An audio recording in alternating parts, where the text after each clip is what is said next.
Good morning, students. Today we are going to solve the exercise means brainstorming activity of 1.2 on saying please. आज आपण on saying please ह्या लेसनची पूर्ण exercise इथे discuss करणार आहोत.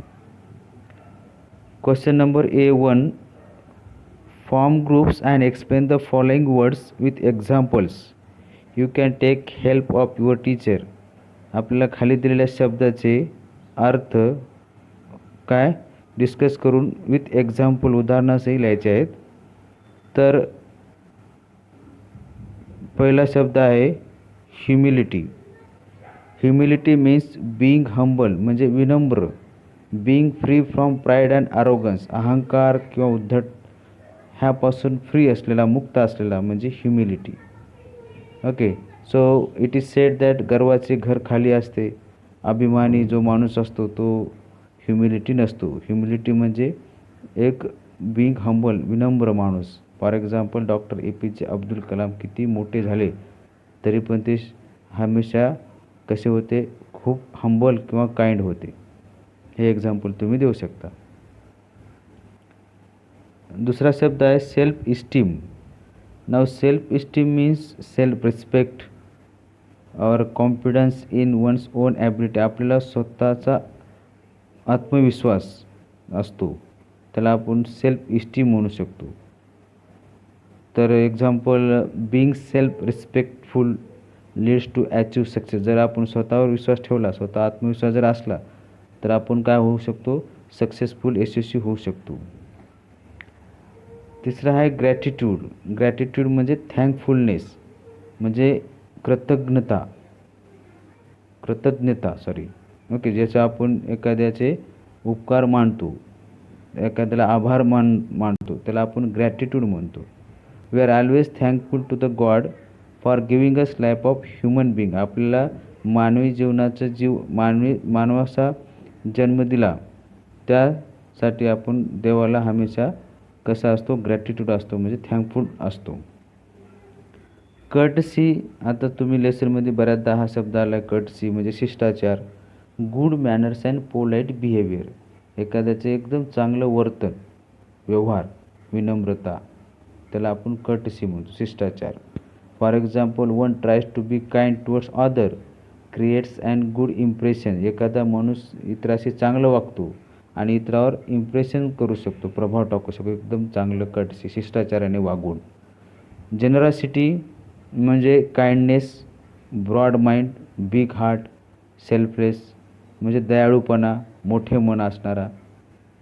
Okay, मोठा विचार करणारा, निस्वार्थ असणारा, त्याला आपण जनरसिटी म्हणू शकतो. For example generous one influences other. एखादा जनरस असलेला माणूस इतरावर प्रभाव टाकू शकतो.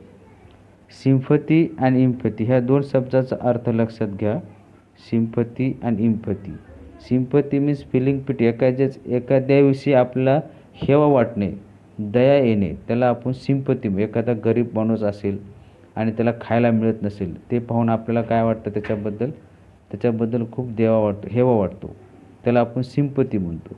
आणि इम्पथी म्हणजे ability to understand the feeling. त्याची फिलिंग, त्याची अडचण समजून आपण त्यात आहोत असं समजून आपण त्याला मदत करतो. जर आपण त्या व्यक्तीमध्ये आपण स्वतःला पाहून त्याला समजून घेतो, ती म्हणजे इम्पॅथी. आता सिम्पॅथीच्या इंग्लिशमध्ये आपण म्हणतो feeling of pity. The quality of being sympathetic toward others lead strong relationship. जर आपण इतराशी सद्भावनेने वागलं तर आपलं नातं एकदम मजबूत बनतं. इम्पॅथी म्हणजे the ability to understand the feelings of other. इतराशी फिलिंग समजून घेणे, त्याला आपण इम्पॅथी म्हणतो. Feel others problem as our own and help them. इतराचे प्रॉब्लेम आपले स्वतःचे समजून आपण त्याला मदत करतो, त्याला आपण इम्पॅथी म्हणतो.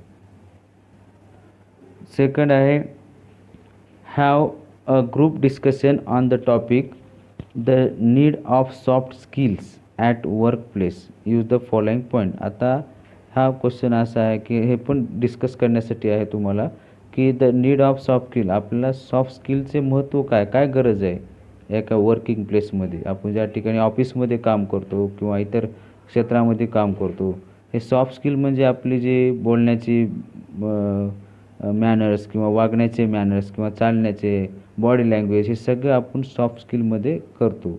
तर हे इथे दिलेत point with the help of point त्याचे नीट तुम्हाला लिहायचे आहे. सो ये रिटन अँड वर्बल. आता रिटन अँड वर्बल म्हणजे वर्बल कम्युनिकेशन. ह्या ठिकाणी आपण सॉफ्ट स्किल म्हणजे लेटर कशा पद्धतीने लिहितो. आता एखादा फॉर्मल लेटर लिहायचं आहे तर फॉर्मल लेटरमध्ये आपण फॉर्मल लँग्वेज यूज केली पाहिजे. रिस्पेक्टेड सर आणि फॉर्मल स्टार्टिंग केली पाहिजे. एंडिंग ऑफ द लेटर असतं thanking you, yours love, yours faithfully, yours sincerely. हे काय एक फॉर्मल लँग्वेज आहे. ओके. तर ही एक सॉफ्ट स्किल झाली कशा पद्धतीने लेटर किंवा आपण प्रेझेंट करू शकतो. ह्याला रिटन आणि वर्बल कम्युनिकेशनमध्ये आपण formal letter writing, notes, reports, speech, instructions, memos हे सगळे सॉफ्ट स्किलच्या रिटन आणि वर्बल कम्युनिकेशनच्या सॉफ्ट स्किलमध्ये हे एवढे पॉईंट तुम्ही लिहू शकता. Ways of interacting with other. आपण एकमेकाला इंटरॅक्ट करतो, व्यवहार करतो, देवाणघेवाण करतो, त्यावेळेस कोणत्या पद्धतीचे सॉफ्ट स्किल आपण यूज करतो. Sympathy, cooperation, empathy, gratitude, humility हे सगळे आपण त्यावेळेस यूज करतो. Creative ability. आता creative ability, why we need creative ability. Presentation द्यायचं असेल, तुमची क्रिएटिव्ह म्हणजे तुम्ही एक क्रिएटिव्ह काहीतरी नवीन केलात, त्याची तुमच्या स्किल आहे, म्हणजे आपण प्रेझेंटेशनद्वारे आपलं क्रिएटिव्ह ॲबिलिटी दाखवू शकतो. ग्रीटिंग कार्ड बनवून आपण दाखवू शकतो. रिपोर्ट, लेटर्स हे सगळे क्रिएटिव्ह ॲबिलिटीमध्ये येतात. Emotional intelligence. आता इमोशनल भावनिक इंटेलिजन्स म्हणजे आपलं जे आहेत empathy, sympathy, showing understanding power, compassion, self awareness ह्या सगळ्या गोष्टी इमोशनल इंटेलिजन्समध्ये येतात. A21 read the text and state whether the following statements are true or false and correct the false statement. आता खालील सेंटेन्स तुम्हाला वाचायचे आहेत आणि कोणतं ट्रू आहे, कोणतं बरोबर आहे त्याला बरोबर लिहायचं आणि चुकीच्या सेंटेन्सला आपल्याला करेक्ट करायचं आहे. पहिलं आहे bitter problems in day to day life can be solved by sweet words. बरोबर आहे. एखादा कितीही प्रॉब्लेम असला आपल्या जीवनातला तर आपण चांगल्या गोड शब्दात जर बोललो तर तो प्रॉब्लेम सहजासहजी सॉल्व होऊ शकतो.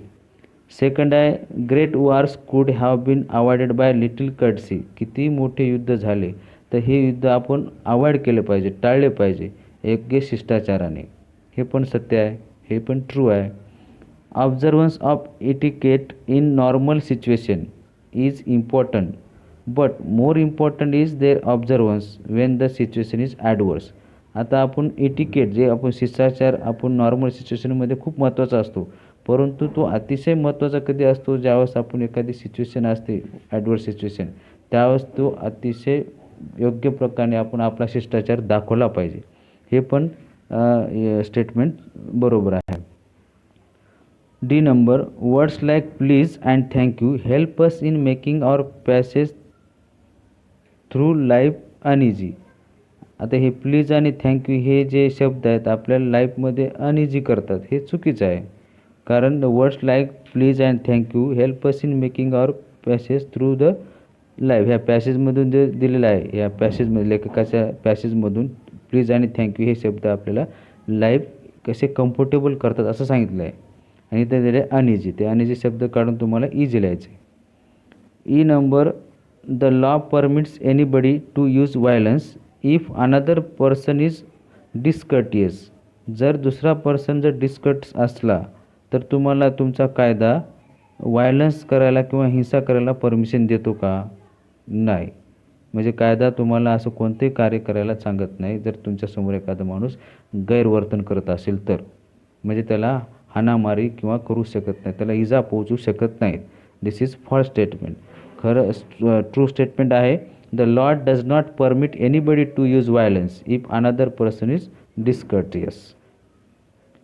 Second question select the most appropriate sentences which suggest the theme of the essay. Now this on saying please one essay type lesson होता, त्याच्यामधल्या कोणते दोन सिलेक्ट करायचे. तुम्हाला पुस्तकामध्ये 4 दिल्यात, मी जे सिलेक्ट केलेले आहेत ते सेंटेन्स दिलेले आहेत, त्याच्यातले 2 नंबर आहेत. ए नंबर हा करेक्ट आहे. The essay tells us about courtesy, civility, morality, responsibility आणि कंट्रोल. याच्यामध्ये आपल्याला शिष्टाचार, नागरिकता, नैतिकता, जिम्मेदारी आणि स्वतःवर नियंत्रण ह्याविषयी ह्या पॅसेजमध्ये सांगितलेलं आहे. ही एक महत्त्वाची थीम आहे. आणि दुसरी एक थीम आहे, one can keep one's peace of mind without having to lower themselves to the level of pursued offender. ही एक सेकंड देखील एखादा माणूस आपल्या मनावर शांतता ठेवू शकतो. One can keep one's peace of mind without having to lower themselves to the level of pursued offender. आपण दुसऱ्याच्या ठिकाणी कमीपणा न दाखवता देखील आपल्या मनावर संतुलन ठेवू शकतो. हे दोन महत्त्वाचे थीम आहेत. Second A, find the reasons for the Lippman uncivilized behaviour. आता ह्या ऑन सेइंग प्लीजमध्ये जो लिपमॅन आहे त्यानं जसं अनसिव्हिलाइज बिहेवियर दाखवलं, त्याचे कारण काय असतील, तो तसा का वागला असेल. पहिलं कारण आहे, he was hurt by slur cast by passenger on he social status. ती एक सोशल पब्लिक प्लेस होती आणि तिथे तो पॅसेंजर आला आणि लिफ्टमध्ये घुसला आणि त्याचं वागणं त्याला पटलं नाही, त्याच्यामुळे तो दुखावला गेला. दुसरं कारण आहे, the passenger discourtesy was on to he self respect. तो जो गैरवर्तन तो पॅसेंजरनं दाखवलं, प्लीज न बोलता डायरेक्ट त्याला ऑर्डर दिली की मला टॉपला घेऊन जा, त्याचा सेल्फ रिस्पेक्ट दुखावला. ओके. आणि तिसरं आहे, he felt insulted by passenger discourtesy. ह्या पॅसेंजरच्या गैरवर्तनामुळे त्याला स्वतःचा अपमान झाल्यासारखं वाटलं, म्हणून तो त्या व्यक्तीविषयी, त्या पॅसेंजरविषयी तो अनसिव्हिलाइज, तो देखील गैरवर्तनच करतो, त्याला लिफ्टमधून बाहेर काढतो. B, list the people and their behaviour that made the passenger rude and ill mannered. आता इथे तुम्हाला लिस्ट करायची की देअर बिहेवियर, कोणकोणते लोक that made the passenger rude and ill mannered. Passenger जो रूड होता त्याने तिथं लिफ्टमध्ये घुसताच डायरेक्ट रूड म्हणजे एकदम उद्धटपणा वागवला. ते उद्धटपणाला असणारे कारण काय, जसे लिफ्टमॅनचे कारणं तुम्हाला इथे दाखवली, तो कशामुळं आपला संतुलन सोडतो आणि त्या पॅसेंजरला तो हाकलून देतो, म्हणजे तो एक अनसिव्हिलाइज वागतो, म्हणजे गैरवर्तणूक करतो. परंतु ह्याला काय प्रॉब्लेम होता त्या पॅसेंजरला, तो का नैतिकतेने किंवा शिष्टाचाराने तिथे वागला नाही, त्याची कारणाची चेनच आहे इथे. बघा, पहिला हाऊसमेड, त्याच्या घरी जे हाऊसमेड आहे, ओके, तो हाऊसमेड कुकला व्यवस्थित बोलत नाही. देन कुक जो असतो त्या एम्प्लॉयच्या वाईफची व्यवस्थित बोलत नाही, त्याला काहीतरी उलट उत्तर देतो, त्याच्यामुळे ती वाईफ रागावलेली असते आणि वाईफ एम्प्लॉयरला तसंच प्रत्युत्तर देते. आणि म्हणून एम्प्लॉयर जो असतो, पॅसेंजर जो असतो आलेला आता, त्याला तसं उत्तर देतो, म्हणून तो पॅसेंजर डोक्यात तेच घुमतं आणि त्याच्यामुळं त्यानं तसा सेम व्यवहार त्या लिफ्टमॅनसोबत केलेला असतो. अशा पद्धतीने एक बॅड मॅनर अशा पद्धतीने housemaid, cook, employer's wife, employer, passenger पण लिफ्टमॅनपर्यंत पसरतो. आणि लिफ्टमॅन काय असतो, एका पब्लिक प्लेसमध्ये असतो आणि सगळ्या समाजामध्ये त्याचं बॅड मॅनर पसरतं. म्हणूनच ते ऑथर आपल्याला ह्या लेसनमध्ये सांगतात की गुड मॅनरचा देखील समाजावर परिणाम होतो आणि बॅड मॅनरचा देखील समाजावर वाईट परिणाम होतो. Fourth, good manners are required in our daily life for making our social contacts more cooperative and friendly. आता गुड मॅनरचे आपल्याला सामाजिक दैनंदिन जीवनामध्ये खूप महत्त्वाचं आहे, गरज आहे. कशासाठी, आपल्याला समाजामध्ये सहकार्य किंवा मैत्रीपूर्ण राहण्यासाठी. त्यासाठी illustrate the behaviour of polite conductor with different people in various situation. आता इथे दोन सिच्युएशन आणि बिहेवियर दिलेले आहेत लेसनमध्ये, की आपल्याला कोणकोणते पोलाईट बिहेवियर आपल्या लेसनमधून आपल्याला सांगता येतात आणि सिच्युएशन काय होती.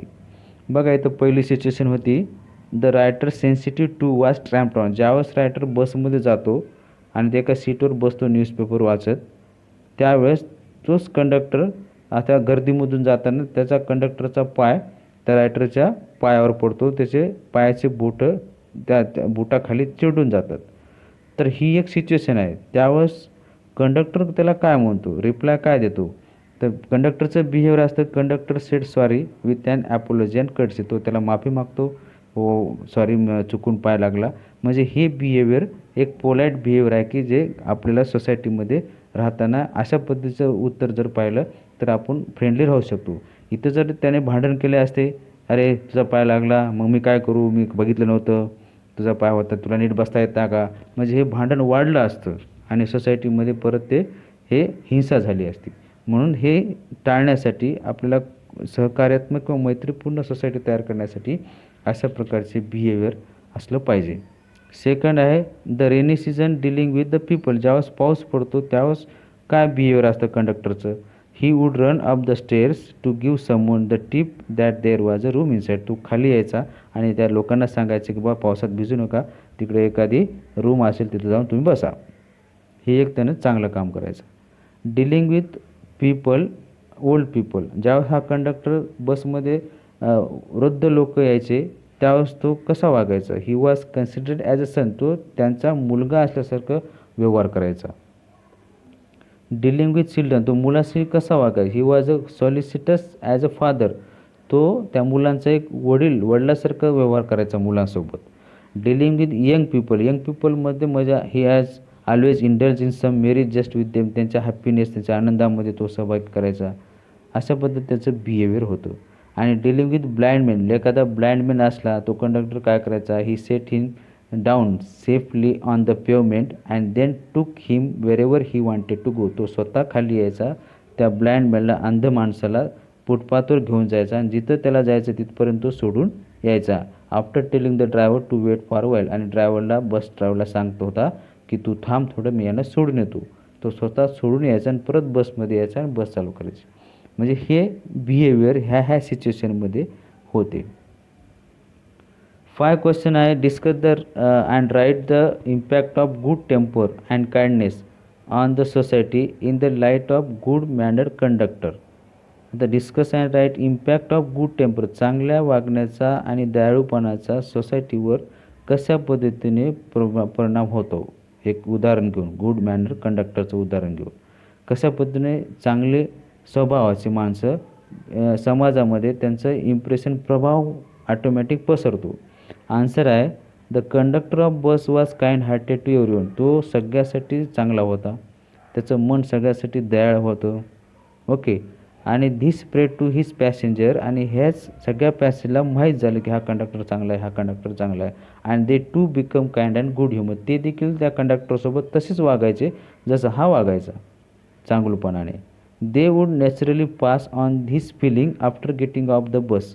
आणि बसमधून हे पॅसेंजर खाली उतरल्यानंतर तो दुसऱ्या लोकांना ते सांगायचे की बा हा कंडक्टर खूप चांगला, आपण तसं वागलं पाहिजे. म्हणजे हे चांगुलपणा समाजामध्ये पसरत जायचा. Thus in society if people are good tempered. जर लोक चांगल्या स्वभावाचे असतील, चेअरफुल अँड काइंड असतील, it will spread to other. इतरांना देखील ते पसरणार. And they too will start behaving in a similar manner. ते देखील अशा पद्धतीनेच वागण्याचा प्रयत्न करणार. म्हणजे अशा प्रकारे एखादा चांगला स्वभाव, चांगला दयाळूपणा आपल्या सोसायटीमध्ये एकापासून दुसरीकडे पसरत जातो आणि समाज एक चांगला बनतो. 6 क्वेश्चन आहे. A modest calling can be made dignified by good temper and kindly feeling. आता इथं मॉडेस्ट कॉलिंगचा अर्थ आहे की एखादा व्यवसाय किंवा प्रोफेशन, कोणतंही प्रोफेशन असलं ते आपल्याला डिग्निफाय कसं करता येईल, चांगलं वागण्यामुळं. जर तुम्ही गुड टेम्पर, तुमचा चांगला स्वभाव असेल, तुमची नैतिकता, शिष्टाचार तुमचा चांगला असेल, तुम्ही किती कमी दर्जाचा व्यवसाय करा किंवा नोकरी करा, त्याला आपण डिग्निफाईड करू शकतो. म्हणजे त्याला एकदम उत्कृष्ट बनवू शकतो. Explain the statement with example. हे आपल्याला एक्सप्लेन करायचं आहे. आन्सर आहे it means that what ever career job one has. म्हणजे कोणताही जॉब किंवा करिअर आपल्याला असेल, हावेवर सिम्पल ऑर मोड, ते किती साधा सोपा ओके किंवा कमी दर्जाचा जरी जॉब असला, it can be made more dignified by behaving a good tempered and cheerful manner. ते आपल्याला उत्कृष्ट बनवता येतो, डिग्निफाईड बनवता येतो, दर्जेदार बनवता येतो जर आपण चांगलं वागलं असतं, प्रामाणिकपणे वागलं असतो तर. Okay. And with kindness toward the people. इतरांशी जर आपण चांगले वागत असतो तर आपल्याला निश्चितच ते जॉब काय होतो, दर्जेदार बनवू शकतो. फॉर एक्झाम्पल, आता एक simple job like security guard can be made pleasant and dignified. एका साध्या माणसाचा जो जॉब असतो सिक्युरिटी गार्ड, आता सिक्युरिटी गार्ड म्हणजे खूप सोपा साधा जॉब आहे, ते देखील एकदम डिग्निफाय करतात. कसं, if he smiles and say word of courtesy, thank you, good morning. जर तो माणसाला थँक्यू, गुड मॉर्निंग, स्माईल दाखवत असेल, तर लोक आपोआपच अट्रॅक्ट होतात आणि त्याला म्हणतो वा छान माणूस आहे, म्हणजे त्याचं नाव गाजतं आणि तो ऑटोमॅटिक डिग्निफाईड होतो. Seventh, the service of the police is necessary for the implementation of law in our society. Do you think you require this service for good social environment. याचा अर्थ असा होतो की पोलिसाची सर्व्हिस जी असते आपल्याला एखाद्या सोसायटीमध्ये कडक नियम बनवण्यासाठी गरजेचं आहे का, आपल्याला काय वाटतं. म्हणजे आपल्याला ही सर्व्हिस ऑफ गुड सोशल म्हणजे गुड सोशल एन्व्हायरमेंट आपल्या समाजामध्ये चांगलं एन्व्हायरमेंट बनवण्यासाठी पोलिसाची गरज असते का. नाऊ आता वातावरण म्हणजे पोलिसाची कधी गरज असते, ज्यावेळेस एखादी चोरी होते, खून होतो, दरोडा होतो, हाणामारी होते, त्यावेळेस आपल्या सुरक्षेसाठी पोलिसाची गरज असते. परंतु एखादा चांगला वर्तन बनवण्याचा असेल समाजामध्ये, जर तुम्ही नियम बनवले की बा सगळ्यांनी चांगलं वागलं पाहिजे, त्यासाठी पोलिसाची काही आवश्यकता नसते. तो माणसामध्ये आपोआपच ते गुण येत असतात आणि ते आपापली शिस्त तयार करत असतात. ह्याचा आन्सर असं आहे, no I don't think the service of police is necessary for the implementation of law in our society. आपल्या सोसायटीमध्ये एखादा कायदा चालू करण्यासाठी पोलिसाची तेवढी आवश्यकता नाही. If everyone in the society follow the good manners behaviour. जर आपल्या समाजामध्ये प्रत्येकाने जर चांगल्या वागण्याचा प्रयत्न केला, or use the words of courtesy to each other, प्रत्येकाने शिष्टाचाराचे शब्द एकमेकाला बोलत राहिले, good morning, thank you, sorry, excuse me, अशा शब्दाचा वापर जर समाजामध्ये झाला, there will be no clashes between them. म्हणून कोणाहीमध्ये क्लॅशेस होणार नाहीत, भांडण होणार नाहीत. If everyone cooperate each other, प्रत्येकाने प्रत्येकाला जर सहकार्य केलं, देर will be create a good social environment without police. म्हणून अशा प्रकारे चांगला एक आदर्श समाज बनू शकतो, म्हणजे त्यासाठी पोलिसाची गरज लागत नाही. Activity 3 here one given, read करा. He committed the crime in broad day light. नाव ब्रॉड डे लाईट हा एकत्र शब्द आहे, जसा की असा असू शकतो की not bright day light or narrow day light darkness. इथं ब्रॉड डे लाईट आहे, याचा अर्थ असा नाही की नॉट काय bright day light. Okay. I had a cup of strong tea. इथे स्ट्रॉंग टी हे एक शब्द आहे, not a rich tea, strong tea. The fast train is coming. इथं फास्ट म्हणजे not quick train. Okay. So such words or group of word which हॅबिच्युअली occur together. जसे आता broad day light, strong tea, fast train असे दोन शब्द एकत्र येतात and thereby convey meaning by association are called colocation.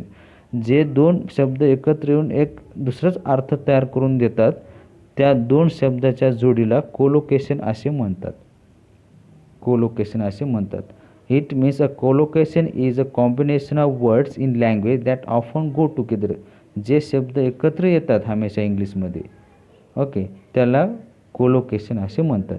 आता तुम्हाला सांगितलं आहे की find out words in the column B which are collocate with the words in column A. म्हणजे कोणते कॉलम ए आणि बीला जुळतात ते इथं दिलेलं आहे. मी डायरेक्ट तुम्हाला आन्सर दिले आहेत, इथे आन्सर डायरेक्टली गिवन. आता इथे एका कॉलममध्ये होतं रेग्युलर आणि दुसऱ्या कॉलममध्ये होतं एक्झरसाईज. आपण ह्या दोघाला एकत्र करू शकतो, रेग्युलर एक्झरसाईज. ओके, म्हणजे हे कोलोकेशनचे एक्झाम्पल आहेत.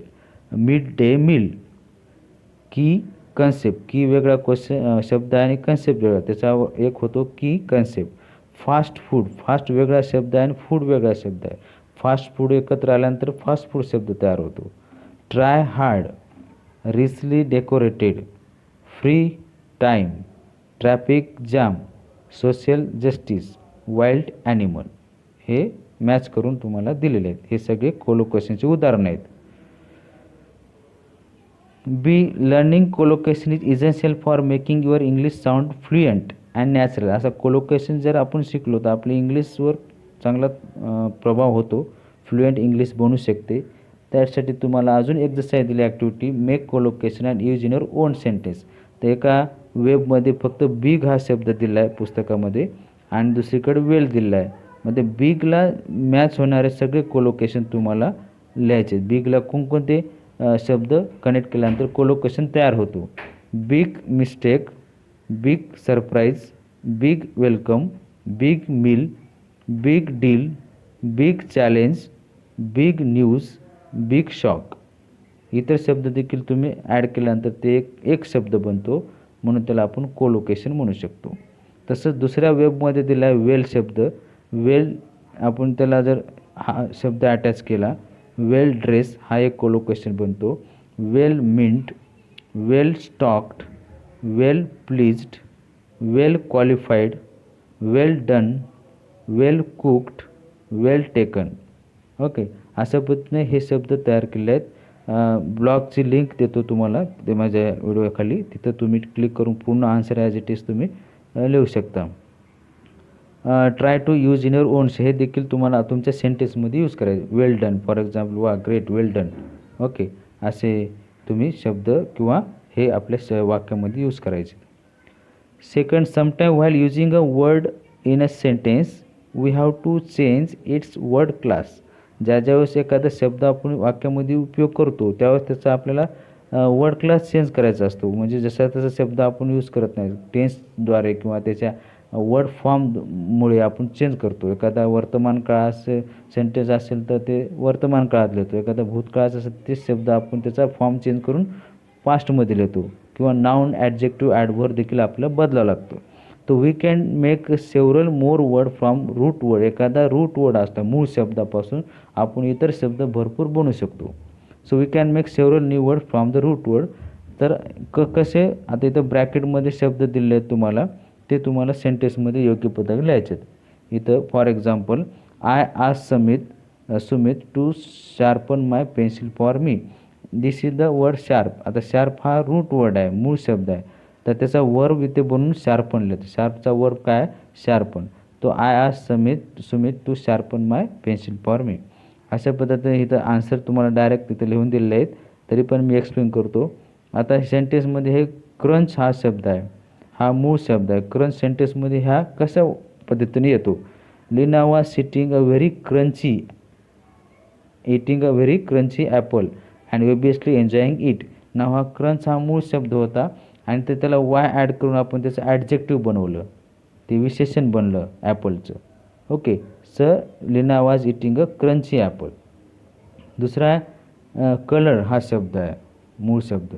द पिक्चर लुक्स कलरफुल, हे देखील आपण त्याचं ॲडजेक्टिव्ह बनवलं, कलरफुल, FUL लावून.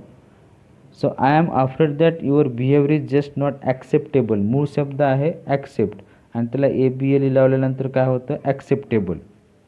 I like my Elder brother, he is very helpful. आता मूळ शब्द काय होता? हेल्प, आणि त्याचं काय बनलं? हेल्पफुल. म्हणजे एखादा शब्द मूळ त्याचा आपण helpful, LY, TY, ION, SION असे प्रिफिक्स, सफिक्स लावून ते भरपूर त्याचे वेगवेगळे फॉर्म तयार होतात आणि त्याचा वाक्यामध्ये उपयोग करू शकतो. Complete the following table, put cross if word class does not. इथे एक टेबल आहेत, नाऊन, वर्ब, ॲडजेक्टिव्ह, ॲडवर्ब असे तुम्हाला बनवायचे आहेत. ओके, हे आन्सर डायरेक्ट दिले आहेत मी इथे. आता बघा, ॲब्सेन्स नाऊन, त्याचा वर्ब नाही होत. ॲडजेक्टिव्ह आहे ॲब्सेंट आणि ॲडवर्ब आहे ॲब्सेंटली. तसं alarm noun, verb alarm, adjective alarming, adverb alarmingly, LY ॲडवर्बला आपण वापरू शकतो. म्हणजे मॅक्झिमम LY प्रफिक्स प्रत्यय LY लागतं ॲडवर्बला. Attraction noun, attract verb, attractive adjective आणि ॲट्रॅक्टिव्हली ॲडवर्ब. बघा इथं TIVE लागलेलं आहे, ABL किंवा TIVE हे ॲडजेक्टिव्हला लागतं. ओके, तसं